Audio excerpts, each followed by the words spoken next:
Darnell Flint was 17, a senior in high school.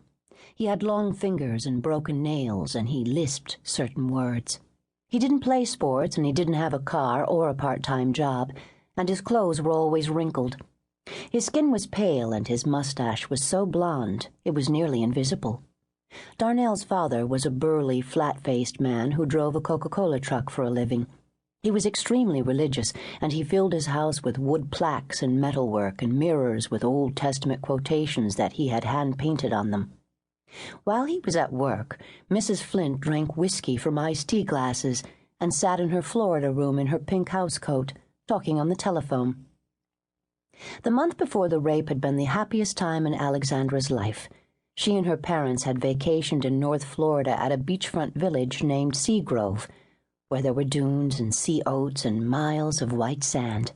For the whole month of August, her father rented a wood house with a tin roof and a wraparound porch just across from the beach.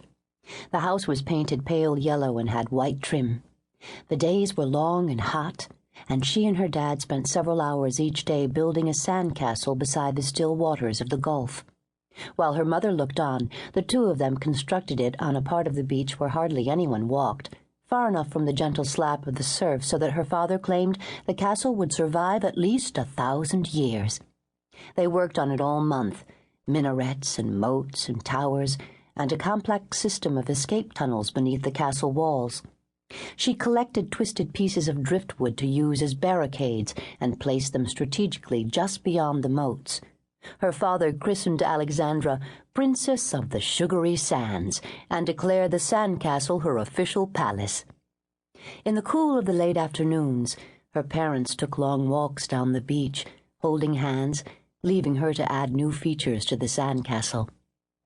The morning they were to depart Seagrove, her father assured her that her creation would always be there, forever in the same place, exactly as they'd left it, and someday they would return and resume their building project. Then, just a week ago, on the first Saturday after the start of the new school year, Darnell came into the playhouse holding a bowl of ice cream, and he told his sisters and his kid brother to scram. J.D., a cute kid of 5 with dark hair, demanded to stay, but Darnell punched him in the chest and he ran off wailing. As Molly and Millie marched away, they gave Alexandra superior smiles, as if they both knew exactly what was in store for her and didn't much care. "The dog goes too," Darnell said as he dumped Pugsy, Alexandra's boxer, outside the door.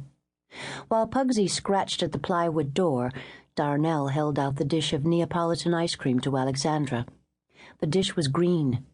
Reluctantly, she took it and ate a few bites. Then Darnell unzipped himself. "This is for you. I've been saving it." Alexandra stared at his erect penis, then dropped the dish and sprang for the door, but Darnell was quick and got a hand over her mouth. While he clamped her mouth shut with one hand, he dragged down the elastic band of her white shorts and shoved his rough hand between her legs. As he wedged himself inside her, Alexandra opened her mouth against Darnell's hand and bit deep into one of his fingers, wrenching her head to the side, trying to strip flesh from the bone. She tasted the tang of his blood, and Darnell cried out, but he did not stop. The rest of it was fast and clumsy, and it hurt at first, and she was numb. The ice cream dish was broken on the plywood floor, and a puddle of ice cream melted next to her head the whole time.